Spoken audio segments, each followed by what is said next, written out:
Are you familiar with this? Have you heard of this? Where he paints this picture where there's this wedding day, and the bride is coming, is beautifully dressed, and God is marrying his people. He's the husband. His people, Israel, are the bride. And they're going to come together, they're going to get married. This is a most unbelievable kind of explanation of intimacy you could possibly imagine. And then in the New Testament, in Revelation 21, one of my favorite passages, it has this picture of the new Israel, the people of God, coming down out of heaven and meeting their bridegroom, Jesus Christ, and they're dressed in beautiful linen and white, and it comes down and they have this great marriage feast, and they get married. And it's gorgeous. And recently I've been reading those, and I've been asking, why? Why God? Why would you choose this bride? Why would you choose this bride? This unfaithful, this sinful, this dirty bride. Why would you choose this bride?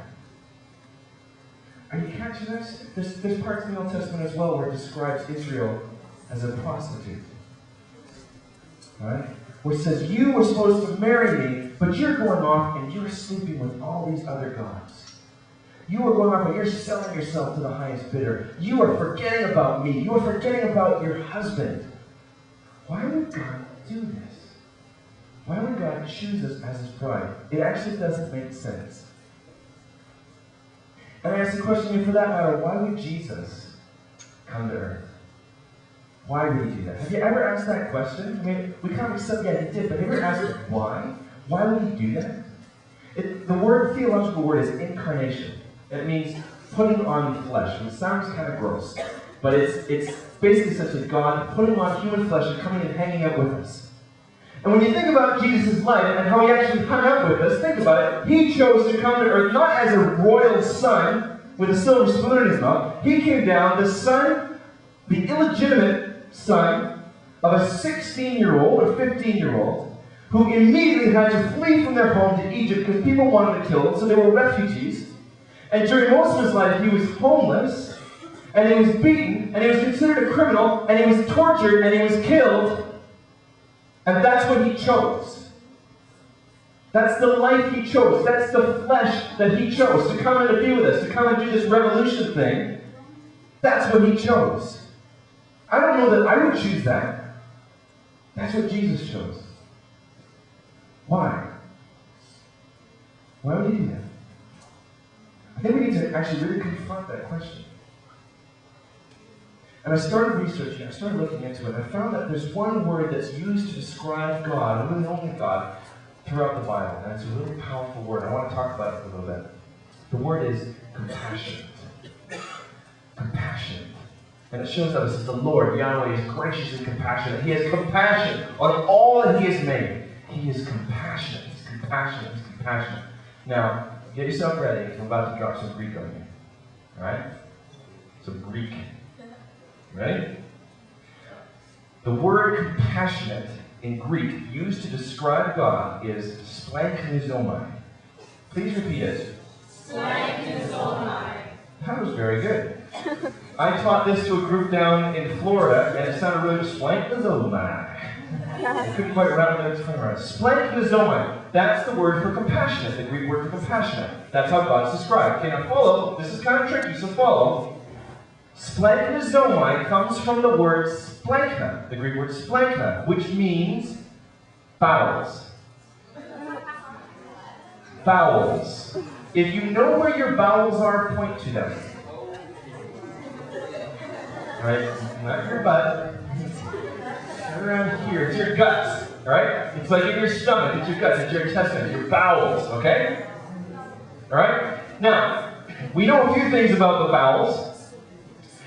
What you might not know is that in the Old Testament, the seat of the emotion was not the heart. When we talk about emotion, we talk about love, we talk about our hearts going pitter-patter, our hearts beating fast and stuff, right? I love you with all my heart, that kind of stuff. In the Old Testament, that's not where the seat of the emotions were. The seat of the emotions were in the bowels. And it makes sense.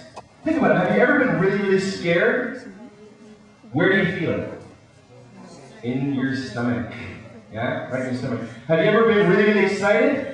Butterflies in your stomach, right? Have you ever been like in love? You kind of, your heart goes, but it's all, right in the bowels. accepted that as the seed of emotion, it would change a lot of our love poetry and our songs that we sing. Think about that. Baby, I love you from the bottom of my bowels. When you left that day, you broke my bowels. It would change some of the songs that we sing. Listen to your bowels. They're calling for you. Listen to your bowels. There's nothing else you can do. And it's true. It's true. When they're talking, you gotta listen. There's the Toni Braxton classic, I break my bowels.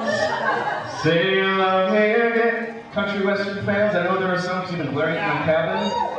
Don't tell my bowels, my achy breaky bowels. I just don't think they understand. 'Cause if you told my bowels, my achy breaky bowels, they might blow up until this land. Kind of gross. I did that in a place as well, and some kids decided to take it a little bit further, and they got out a Salvation Army songbook. They decided to see if they could find a song that would make a little bit more sense. It was about the bowels, and they found one. In the Young Soldier section, the kids' songs. In my bowels there rings a melody, a precious melody, a heavenly harmony. Okay, we can stop. And then they went into some praise and worship songs.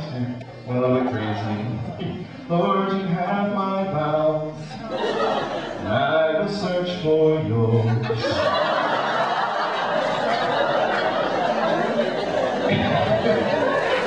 It kind of changes the meaning of some stuff. But here's the point, and I have completely lost you. Here's the point.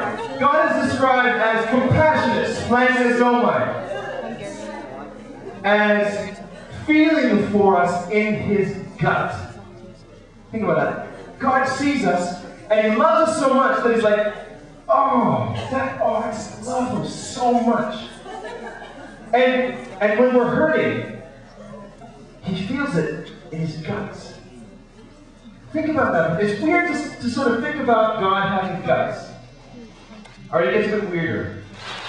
The Hebrew word for compassionate, you ready? Is rahemen. Rahemen. Spitting going on. And rahemen is also the word used for the womb. Now, if you can point to your womb, please. Guys, don't be pointing nowhere. You ain't got one. I'm something of an expert on the womb. I have 4 kids. I have seen the womb through x-rays and whatnot, or whatever they're called. I've seen the womb, this is weird. It's ultrasound. Thanks. I'm not that much of an expert. Have you ever seen a really pregnant woman, and she's kind of lifting her shirt a bit, you can see the stomach, and the baby's moving? If you haven't seen it, just read Alien. It's essentially the same thing. It's like, kind of kicking around inside the womb there. I once, no joke, I caught my son's foot from outside. It was like, I caught it. Really cool. Alright, you're gonna have nightmares now, I know. Not that expensive. If you don't know about the womb, it's an amazing thing. The womb provides everything that a baby needs to live. It's comforting, it gives it warmth. It has padded walls so it can't get hurt. It provides it with nourishment and oxygen. Everything that a baby needs is inside this womb.